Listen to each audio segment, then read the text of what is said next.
लोकसभा में सत्ता पक्ष और विपक्ष में सियासी संग्राम लगातार जारी है। नेता प्रतिपक्ष राहुल गांधी ने बजट सत्र के दौरान भाषण दिया। साथ ही राहुल ने एप्स्टीन फाइल्स और अडानी पर अमेरिका में चल रहे केस का जिक्र भी कर दिया। राहुल ने कहा कि अडानी पर चल रहा केस दरअसल मोदी पर है। इसके जरिए बीजेपी का फाइनेंशियल स्ट्रक्चर टूटेगा। Sir, Mr.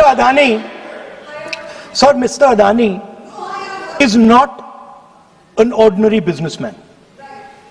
Mr. Adani's company is not an ordinary company. Please understand that the case in the United States is targeted at the Prime Minister of India, not at Mr. Adani. नहीं, ये नहीं, बिल्कुल नहीं। आप इस तरीके से बिल्कुल जो आप ये कह रहे हैं कहाँ क्या बात आप कर रहे हैं? It is targeted, sir, at the financial network of the BJP, at the financial architecture of the BJP. You are leveling charges against higher authorities, and only you can speak. जी, श्री रविशंकर प्रसाद जी, क्या है point of order? Point of order क्या है? Point of order क्या है? What is your point of order? बिल्कुल, what is your point? गलत बयानी करना इनकी आदत बन गई है, टिपिकली सुनाते हैं। राहुल के इस विवादित बयान के बाद केंद्रीय मंत्री किरण रिजिजू ने राहुल गांधी को तुरंत टोका। रिजिजू ने कहा कि आपने जो भी कहा है उसे साबित करिए, नहीं तो आपकी बात सदन के रिकॉर्ड पर नहीं जानी चाहिए। इस बार तुरंत राहुल गांधी ने जवाब दिया, अभी देता हूँ, तुरंत सारे सबूत देता हूँ। इसी दौरान स्पीकर ने राहुल को टोका। उन्होंने कहा, मैंने तो सबूत मांगा ही नहीं, आप बोलते रहिए, बाद में साबित कर दीजिएगा। प्रहलाद जोशी जी, किरण रिजिजू जी, हम लोगों ने बार-बार कहा, हम लोग बहुत शांति पार्लियामेंट्री अफेयर्स मिनिस्टर, वेरी सदन सुन रहा है। पार्लियामेंट्री अफेयर्स मिनिस्टर साहब, इनको हम आपको डिस्टर्ब नहीं करना चाहते हैं, but when you are levelling serious charges without any reason, without any backing of substance, without any proof, you are just making any wild allegation. I'll give you a reason. That will diminish your own position. I'll give you a reason. I'll give you a reason. Leader of the opposition. Okay. Please make substantive point. Yes, we are here to listen to your suggestion. I will. If you give good suggestion, we will listen. Yeah, I will. We are here to listen, but don't make wild allegation. I will. Speaker sir. Rahul ने America के साथ trade deal, Epstein files के खुलासे और budget को लेकर सरकार की आलोचना की। राहुल ने कहा, केंद्र सरकार ने भारत को बेच दिया है, आपने हमारी माँ भारत माता को बेच दिया है। क्या आपको भारत माता को बेचने में शर्म नहीं आती? मैं जानता हूँ कि प्रधानमंत्री ने भारत को क्यों बेचा, क्योंकि ट्रंप उनका गला दबा रहे हैं, उन्होंने उनकी गर्दन पकड़ रखी है। राहुल ने कहा कि हम प्रधानमंत्री की आंखों में डर साफ देख सकते हैं। The point is that I do not believe that any Indian Prime Minister, including Mr. Modi, would sign such a deal unless there was a chokehold on him. So, I do not, sir, this budget that you have. You and your member have not any question. I believe that day, then Piyush Goyal had made a statement on the floor of the house.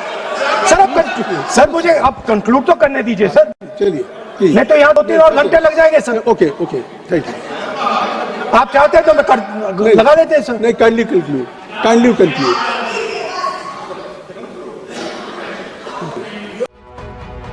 Rahul के आरोपों के बाद संसदीय कार्य मंत्री किरण रिजिजू ने कहा, हम सदन को गुमराह करने और बेबुनियाद बयान देने के लिए राहुल गांधी के खिलाफ प्रिविलेज नोटिस फाइल करने जा रहे हैं। लोकसभा और राज्यसभा में प्रोसीजर और कंडक्ट ऑफ बिजनेस के बहुत साफ नियम है। जब कोई सदस्य दूसरे सदस्य पर गंभीर आरोप लगाना चाहता है तो आपको नोटिस देना होगा और आरोप को साबित भी करना होगा। मैंने रिक्वेस्ट की है कि राहुल गांधी को सदन में बुलाया जाए ताकि वो अपनी बातों को साबित कर सके। राहुल गांधी ने सरकार और प्रधानमंत्री पर बेकार और झूठे आरोप लगाए हैं, ये कहते हुए कि प्रधानमंत्री ने भारत और भारतीय हितों को बेच दिया है। किस आधार पर उन्होंने बिना कोई नोटिस दिए हरदीप सिंह पुरी पर गंभीर आरोप लगाया है। We are going to file a notice, privilege notice, against Sri Rahul Gandhi for misleading the House and also making baseless statement. there is a very clear-cut rules of procedure conduct of business in the Lok Sabha and Rajya Sabha. When a member intends to make serious charges of allegation against another member, then you have to make a notice and also substantiate the allegation. So I have on the floor of the House requested Sri Rahul Gandhi ji to make necessary authentication of the those points he has made. Number one, Sri Rahul Gandhi has made useless and false allegation against the government, against the Prime Minister, saying that Prime Minister has sold India in Indian interest. On what basis? Secondly, he took the name of the senior minister, Hardeep Singh Puri. He has made a serious allegation against Hardeep Singh Puri without giving any notice. Rahul के आरोपों पर जब सदन में सत्ता पक्ष की ओर से जवाब देने के लिए बीजेपी सांसद अनुराग सिंह ठाकुर खड़े हुए तो राहुल गांधी सदन से बाहर आ गए। राहुल ने सदन के बाहर आकर मीडिया के सामने कहा कि मैं दावे को साबित करूंगा। अमेरिका के जस्टिस डिपार्टमेंट के पास एप्स्टीन मामलों से संबंधित फाइलें हैं, जिनमें हरदीप पुरी और अनिल अंबानी के नाम हैं। अडानी के खिलाफ केस चल रहा है, उनको एक समन जारी किया गया है, उस पर 18 महीने से कोई जवाब नहीं दिया गया है। प्रधानमंत्री पर सीधा दबाव है। बड़ी बात यह है कि सामान्य परिस्थितियों में भी कोई भी प्रधानमंत्री ऐसा नहीं करेगा। कोई भी प्रधानमंत्री डेटा, किसानों, ऊर्जा, सुरक्षा और रक्षा के मामलों में ऐसा नहीं करेगा। कोई व्यक्ति ऐसा तभी करेगा जब उस पर कोई दबाव हो, उनका कमान किसी और के हाथों में हो।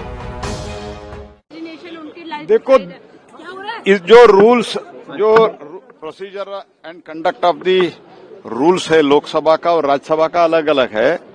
इस रूल के आधार पर जो रूल्स तो हम आने के बाद या ओम बिरला जी आने के बाद ये रूल्स नहीं बने हैं, ये रूल्स पहले से है। ये रूल्स जब इस देश में संविधान रचाया गया, when the constitution was written, from those days rules are there. वो रूल्स के आधार पर किसी के ऊपर वो एलिगेशन लगाते हैं तो यस टू ऑथेंटिकेट। ये ऑथेंटिकेट करने के लिए मैं ऑथेंटिकेट करता हूं, मैं ऑथेंटिकेट करता हूं, ये बोलने से ऑथेंटिकेशन नहीं होता है। फर्स्ट ऑफ ऑल, अगर किसी के ऊपर वो एलिगेशन लगाते हैं तो जो सदन के सदस्य है उनको नोटिस देना पड़ता है। अगर वो सदन के सदस्य नहीं है तो ऐसे एलिगेशन, वाइल्ड एलिगेशन नहीं लगा सकते है। फिर भी बोलने के बाद ऑथेंटिक करो बोले तो मैं ऑथेंटिक करता हूं बोले तो ऑथेंटिकेशन नहीं होता है। ऑथेंटिकेशन के लिए संबंधित डॉक्यूमेंट रखना चाहिए, संबंधित जो विषय है वो विषय का रिकॉर्ड्स है, एविडेंसेस है, वो सब रखना पड़ता है। कुछ नहीं है, एक पेपर लाए मैं ऑथेंटिक करता हूं, मैं ऑथेंटिक करता हूं बोले तो ये ऑथेंटिक, ये बोलने से ऑथेंटिक नहीं होगा। यू शुड अंडरस्टैंड, इनको ऑथेंटिकेशन का अर्थ भी समझ नहीं है, रूल का भी अर्थ का समझ नहीं है, इसलिए कुछ भी बोलते हैं।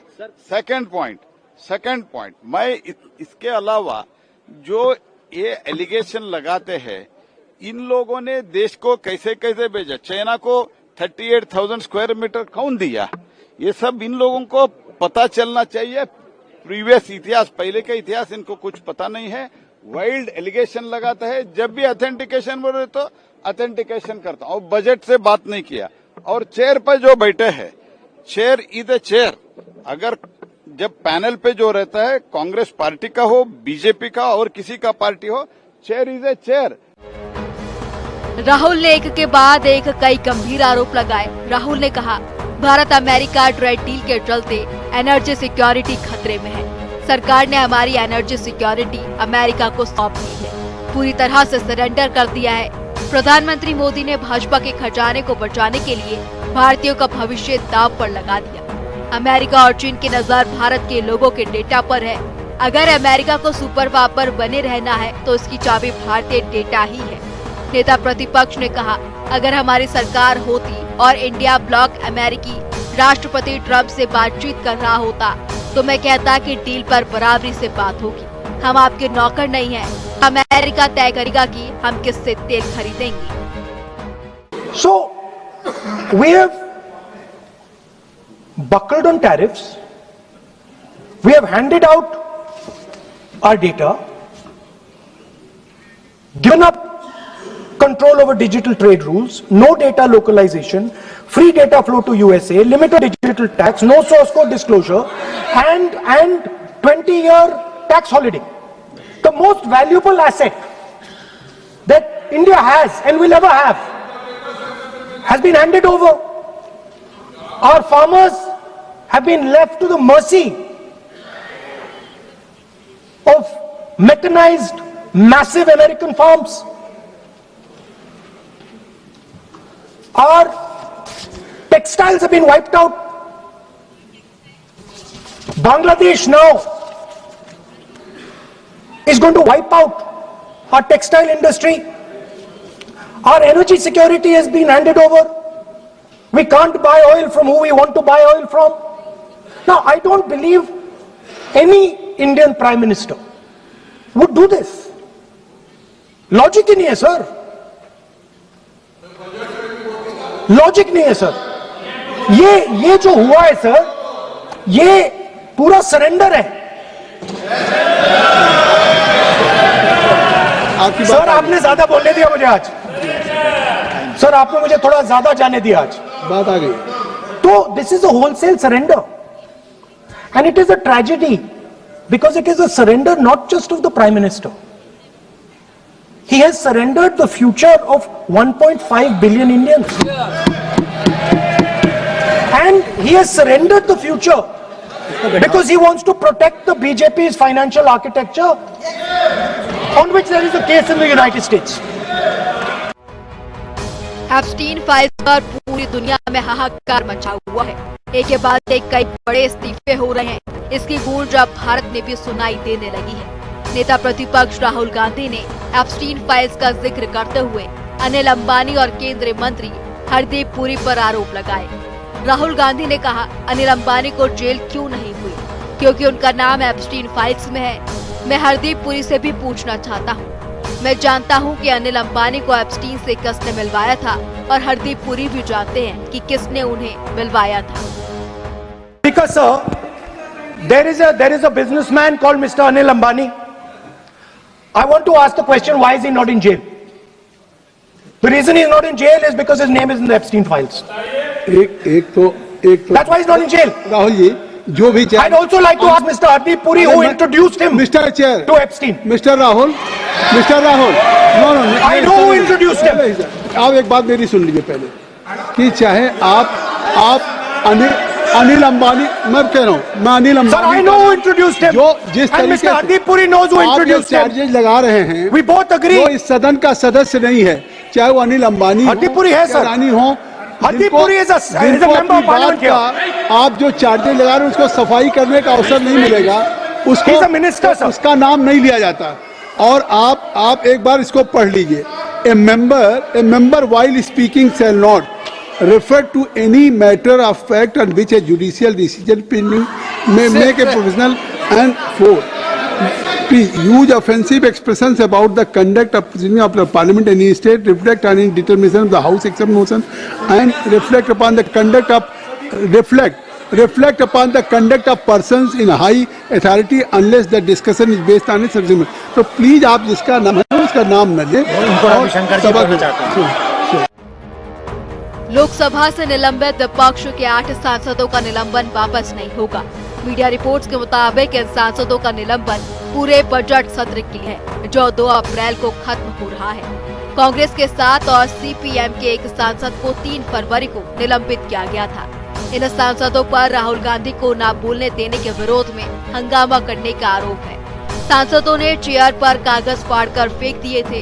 केंद्रीय मंत्री किरण रिजिजू ने आरोप लगाया कि कांग्रेस के कई सांसदों ने लोकसभा स्पीकर ओम बिरला के चैम्बर में भी घुसकर उनसे गाली गलौज की। केंद्रीय मंत्री किरण रिजिजू ने कहा कि करीब 20 से 25 कांग्रेस सांसद ओम बिरला के चैम्बर में घुस गए और उनके साथ बदसलूकी की, उन्हें गालियां दी। इस दौरान प्रियंका गांधी, केसी वेणुगोपाल सहित कांग्रेस के कई सीनियर नेता भी थे। लेकिन उन्होंने किसी को रोकने की कोशिश नहीं की। देखिए, अब अपोजिशन एमपीज विशेष करके कांग्रेस पार्टी ने स्पीकर साहब के ऊपर में नो कॉन्फिडेंस मोशन का एक नोटिस दिया है। उसमें क्या करना है क्या नहीं करना है उसका एक प्रोसेस रेडीमेड है। यहाँ इसका इस्टेब्लिश्ड नॉर्म्स होते हैं, तो उसके अलावा अलग से मुझे कुछ कहने का नहीं है।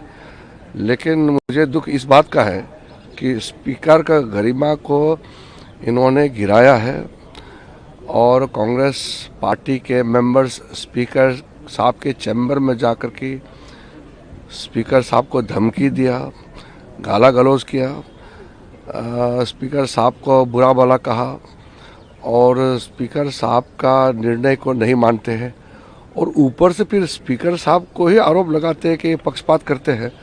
ऐसे तो मैंने पहले बार देखा है। और जो भी सदन में है, चाहे प्रधानमंत्री हो चाहे एक एमपी हो, बोलने से पहले स्पीकर का यानी कि जो चेयर में बैठते हैं उससे परमिशन लेके ही बोलते हैं। और एक ट्रेडिशन है, कोई भी एमपी जो बोलते हैं तो स्पीकर को धन्यवाद दे के ही बोलते हैं। स्पीकर या जो भी चेयरमैन है या राज्यसभा में हमारा चेयरमैन है वो धन्यवाद दे करके ही बोलते हैं। ये एक प्रथा है। राहुल गांधी जी तो भाषण से के मुझे इजाजत नहीं चाहिए। आप रिकॉर्ड में सुने होंगे ना, आप लोग सबने सुना है राहुल गांधी जी ने क्या बोला उस दिन, मुझे बोलने के लिए किसी का परमिशन नहीं चाहिए, मैं अपना अधिकार हक से बोलता हूँ। अब ये मानसिकता तो बहुत खतरनाक है।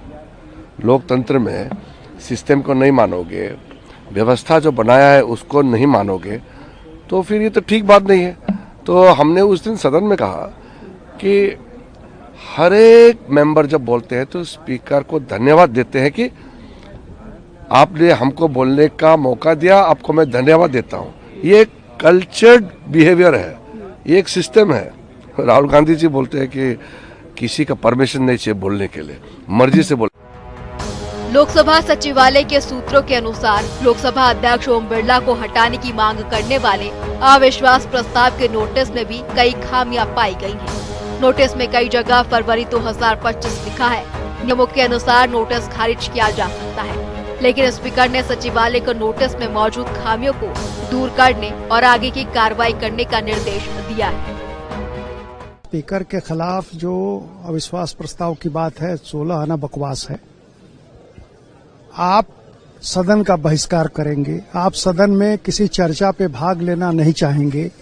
जब चर्चा का समय आपको मिलेगा, आपके प्रस्ताव पे हो या बजट पे हो, आप असलियत ये है कि आप बहस से भागते हैं, आप चर्चा करना नहीं चाहते हैं और तरह तरह का बहाना ढूंढ के आपको संसद का, सदन का समय बर्बाद करना है। पब्लिक का, आम जनता का जो कीमती समय है, पैसा है, उसको आप बर्बाद करने के लिए लगे हुए हैं। सारा देश इस चीज को देख रहा है, पूरी तरह समझ रहा है और जनता ने आपको आपकी गाड़ी बैक गियर में लगा दी है और भी आप पीछे होते जाएंगे। कुछ महिला सांसदों ने पत्र भी लिखा है लोकसभा स्पीकर को, वो जो अटैक और जिस तरीके से प्रत्याशित घटना हो सकती है, इस पर क्या कहेंगे? देखिए, ऐसा है, पत्र लिखना ठीक है, लेकिन आप शांति से सदन को चलने दीजिए। किसी बात पर चर्चा हो। लोकसभा स्पीकर तो इतने सुलझे हुए आदमी हैं, इतने अनुभवी हैं कि वो सबको मौका देते हैं, सबको बहस में भाग लेने का मौका देते हैं। लेकिन आप ऐसा माहौल क्रिएट करते हैं, हल्ला गुल्ला, शोर शराबा, तो उसमें कैसे कोई बहस होगा और क्या चर्चा होगी? तो ये सारा कसूर ये विपक्षियों का है, कांग्रेस का खास करके है। और राहुल जी चाहते नहीं है कि सदन चले। उनकी कभी मंशा नहीं रहती है कि समय जो सदन का है उसका सदुपयोग हो, तो बर्बाद कर रहा। ओम बिरला पर विपक्ष के आरोप। सदन की कार्यवाही निष्पक्ष रूप से नहीं चला रहे, सत्ता पक्ष को फायदा पहुंचा रहे हैं। राष्ट्रपति के अभिभाषण पर चर्चा के दौरान राहुल गांधी को बोलने नहीं दिया। 8 विपक्षी सांसदों पर कार्रवाई करते हुए पूरे बजट सत्र के लिए निलंबित किया। मणिपुर हिंसा, सुरक्षा मुद्दों और अन्य राष्ट्रीय विषयों पर चर्चा की मांग ठुकराई। स्थगन प्रस्ताव विशेष उल्लेख को नियमों के बावजूद स्वीकार नहीं किया गया। लोकसभा में पीएम की सुरक्षा को खतरा बताया, सदन में आने से मना किया। राहुल गांधी जी नासमझ हैं, ये तो हमने पहले से ही देखा है उनके राजनीतिक सोच में और कार्य में। लेकिन इतने बेसमझ हैं कि कैसे भारत ने अपने हितों की रक्षा की, कैसे भारत ने अपने किसानों को सुरक्षित रखा, किस प्रकार से आज देश का हर नागरिक, हर किसान माननीय प्रधानमंत्री नरेंद्र मोदी जी पर विश्वास करता है कि वे कभी भी भारत के किसानों का नुकसान नहीं होने देंगे। ये बात राहुल गांधी जी को समझने के लिए शायद कठिनाई होती है। मैं स्पष्ट करना चाहता हूं कि भारत के प्रधानमंत्री माननीय श्री नरेंद्र मोदी जी या वाणिज्य मंत्री के नाते मैं किसानों की सुरक्षा को पूर्णतः ध्यान में रखकर ही यूनाइटेड स्टेट्स ऑफ अमेरिका के साथ बातचीत हुई, फैसले हुए और ये भारत के सभी किसानों को मैं पूरी तरीके से आश्वस्त करना चाहता हूं कि उनके हित सुरक्षित है, उनका जो उत्पाद है वो सुरक्षित है और कभी भी प्रधानमंत्री मोदी जी की सरकार किसानों के हितों के साथ कभी समझौता नहीं। विपक्ष की ओर से मंगलवार को ओम बिरला के खिलाफ अविश्वास प्रस्ताव का नोटिस पेश किया गया था। इसमें 120 सांसदों के साइन है। संसद में अविश्वास प्रस्ताव पर 9 मार्च को चर्चा हो सकती है। 13 फरवरी को बजट सत्र के पहले सेशन का आखिरी दिन है। इसके बाद 8 मार्च से सदन की कार्यवाही फिर से शुरू होगी। जब तक अविश्वास प्रस्ताव पर सुनवाई नहीं हो जाती, तब तक ओम बिरला लोकसभा की कार्यवाही की अध्यक्षता नहीं करेंगे। अविश्वास प्रस्ताव के गिरने के बाद ही वो स्पीकर की चेयर संभालेंगे। स्पीकर के खिलाफ नोटिस की जांच की प्रक्रिया। पहले नोटिस की भाषा और विशेष आरोपों की जांच सदन के उपाध्यक्ष करते हैं। चेयरपर्सन पैनल के सबसे वरिष्ठ सदस्य नोटिस की जांच करेंगे। नोटिस देने के 14 दिन बाद प्रस्ताव सदन में पेश किया जाता है। नोटिस देने के दौरान स्पीकर अध्यक्षता नहीं करते हैं। उनकी जगह चेयरपर्सन पैनल के वरिष्ठ सदस्य ही फैसला लेते हैं। सदन में नोटिस पेश होने के बाद अगर 50 सांसद इसका समर्थन करते हैं तो इस पर 10 दिन चर्चा हो सकती है। चर्चा के बाद मतदान होता है। अभी लोकसभा में 543 सीटें हैं, 13 खाली हैं। स्पीकर को हटाने के लिए 266 वोट जरूरी होंगे। बहुमत मिला तो लोकसभा अध्यक्ष को पद छोड़ना पड़ सकता है। पूर्व सेना प्रमुख और जनरल MM नरवणे की किताब को लेकर उठे विवाद पर केंद्रीय संसदीय कार्य मंत्री किरण रिजिजू ने कहा कि ये पूरा मामला देश की जनता के सामने है। राहुल गांधी का नाम दिए बिना किरण रिजिजू ने कहा कि संसद का एक सदस्य किस तरह सुरक्षा से जुड़े इतने संवेदनशील मामलों का गलत तरीके से राजनीतिक लाभ उठाने के लिए इस्तेमाल करने की कोशिश कर रहा है, ये बेहद दुर्भाग्यपूर्ण है। अगर सेना प्रमुख और रक्षा मंत्री की हर बातचीत सीनियर सेना अधिकारियों के बीच या प्रधानमंत्री और रक्षा मंत्री के बीच हर बातचीत सार्वजनिक कर दी जाएगी तो देश की सुरक्षा कैसे कायम रह पाएगी। Now, the entire matter is before the people of the country. How a member in the parliament is trying to use a very sensitive matter